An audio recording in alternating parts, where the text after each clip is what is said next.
Donald Trump यांनी काय सांगितलं की those who are working here H1B visa, ठीक आहे, $1,00,000 भरावे लागतील तुम्हाला, ठीक आहे, per year you have to pay the fees of $1,00,000 per year and then only you can work here or you can get this type of a visa in USA.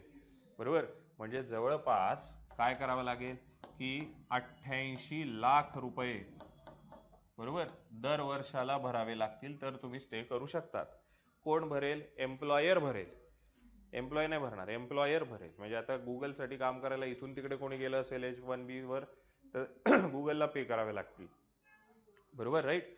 Average salary of Indian IT वाला person working in US is $1,25,000 per year.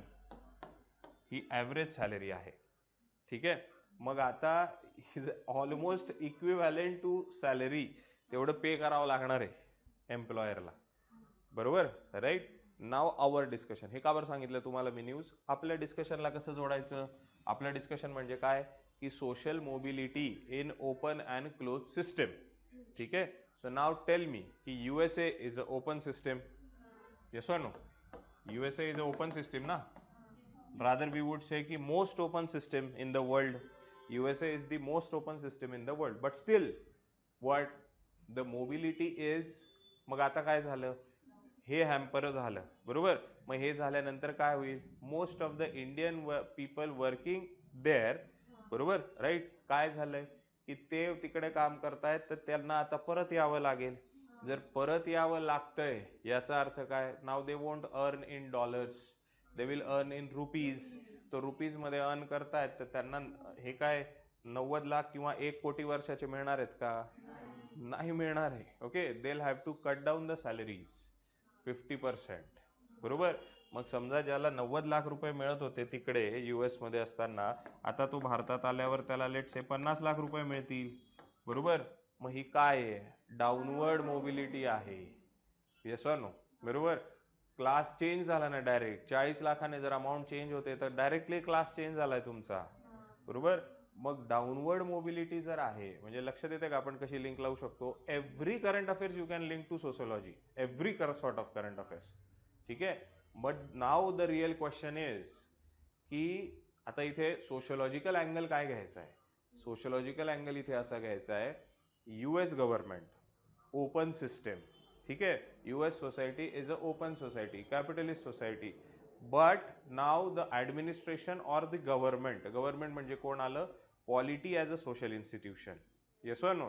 So now we can have this takeaway that polity as a social institution or any XYZ social institution can impact over mobility, yes or no, right.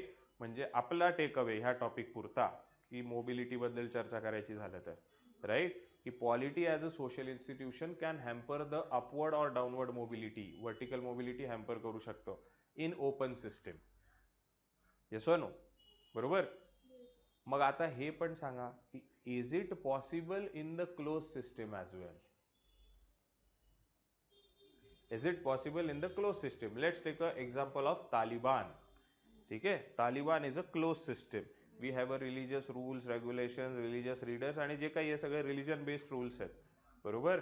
तो मग social mobility if will take the example of काय असं म्हणू शकतो का की ज्या open system आहेत, open system are mostly democratic systems, yes और no? Open systems are mostly democratic और कॅपिटलिस्ट सिस्टम, येस और नो, राईट.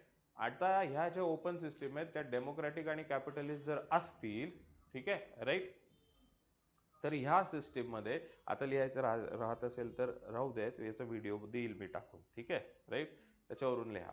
तो ओपन सिस्टीम आणि याचा संबंध आहे का की open system is closely align with democracy, yes और no? Open system is closely align with democracy और वी कॅन से कॅपिटलिझम, बरोबर. पण मग हे कॅपिटलिझम पेक्षा डेमोक्रेसीला जास्त महत्व का आहे? Because democracy give you rights, no? Capitalism rights देते का तुम्हाला? नाही. राईट्स कोण देते तुम्हाला? डेमोक्रॅटिक सिस्टीम देते. सो वी से की democracy is more aligned with open system, than capitalism. कारण तुम्ही म्हणाल की सर आम्ही पण तो ओपन आहोत, Indian society is also open system, but Indian society is not a capitalist system. Yes or no? So rather than capitalism, this principle of democracy is more aligned with the what? Open system. Okay. आणि open system मध्ये mobility possible आहे. पण मग democracy मध्ये तुम्हाला rights आहेत, बरोबर आहे. पण मग डेमोक्रेसी जर असेल, if you have a democratic system, तर ह्या मोबिलिटीला हँडल कोण करतंय, कंट्रोल कोण करतंय, तो the government is controlling the mobility. बरोबर. Government is controlling mobility in all the ways. म्हणजे कसं की government will act as a welfare state. Yes or no? By acting as a welfare state, government is giving scope for vertical or upward mobility. बरोबर की नाही? Yes or no? आता हे तर positive झालं. आता हा निर्णय बाय ऍक्टिंग लाईक धिस, बरोबर, तात्यांसारखं वागलोय, तर it is responsible for downward mobility also, because USA is also democratic country. Yes or no? तो आपला टेकअवे काय झाला? हे 2 ते 3 टेकअवे झाले आपले. काय की open system is a democratic system we can think of. Okay. Majority केसमध्ये. Okay. It is not like की हेच फिक्स आहे सर, पण मेजॉरिटी केसेसमध्ये. कारण आपण चायनाला पण म्हणतोय, बरोबर, की it is a democracy. Yes or no? On paper का असे ना, सांगायला का असे ना, China is a democracy. Yes or no? Right. अशा बऱ्याचशा डेमोक्रेसी जरी असल्या तरी तिथे ओपन सिस्टीम आहेच असं पण नाहीये. बरोबर. They don't have all the rights. बरोबर. चायनामध्ये तुम्ही कधी ऐकलंय का की रेव्होल्युशन होतंय, किंवा चायनामध्ये प्रोटेस्ट होतोय, किंवा चायनामध्ये रिझर्वेशन मागायला चाललोय आम्ही, असं कधीच होत नाही. Okay. Why? Because they don't entertain such a thing. Tiananmen square घटना बघा, ऐका, 1989, राईट, चिरडून टाकलं होतं याच्याने, टँकने लोकांना. ओके. जे युद्धाचे टँक असतात त्याच्याने लोकांना चिरडून टाकलं होतं डायरेक्ट, जे प्रोटेस्ट करत होते लोक. चायना साधं काम नाहीये, त्याच्याशिवाय तेवढी ग्रोथ नाहीये. ठीक आहे. राईट. तो open system is about democracy. ठीक आहे. पण टेकअवे काय आहे की one in social institution, polity as a social institution can have a control over mobility in open system. मग ओपन सिस्टीम मध्ये मग पुढचा प्रश्न की क्लोज सिस्टीमचं काय आहे सर गणित? की क्लोज सिस्टीम म्हणजे हेच एक्झाम्पल काय घेतलं, हे. ठीक आहे. अपवर्ड असो की डाउनवर्ड असो, upward mobility, welfare state is upward mobility. Okay. If government taking a measures for a welfare state, then polity is working for, polity as a institution is working for upward mobility. This example is as a downward mobility. Right. Clear? हे झालं. Close सिस्टीमचं काय आहे? Close सिस्टीमचं काय करायचं? Close सिस्टीमचं काय करायचं? Close system मध्ये तुम्ही म्हणाल की sir mobility is not there. हा, close system is there, mobility is not there. We take the example of Taliban. मोबिलिटी आहे का? नाही. म्हणजे मग तिथे असं नाही म्हणायचं की कुठलं सर एखाद्या ऑर्गनायझेशनला स्कोप क्रिएट होऊ शकतो का, किंवा एखाद्या सोशल इन्स्टिट्यूशनला स्कोप क्रिएट होऊ शकतो का मोबिलिटी जनरेट करायचा? अजिबात नाही. ओके. कारण that is a close system. Okay. Mobility is not there. Okay.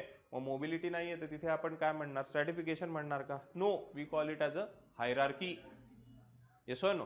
तो close system, no mobility, hierarchy is there. Okay. No stratification. That's it. समजतंय का? So this way you can connect every news to sociology. Sociological angle प्रत्येक न्यूजला देऊ शकतात तुम्ही. हे समजलं पाहिजे आपल्याला. अंडरस्टूड? राईट.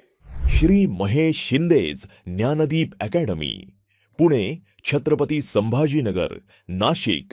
अधिक माहितीसाठी आजच भेट द्या www.ज्ञानदीपacademy.com. 2013 पासून सलग 9 स्टेट टॉपर्स देणारी निर्विवाद यशस्वी निकालाची परंपरा.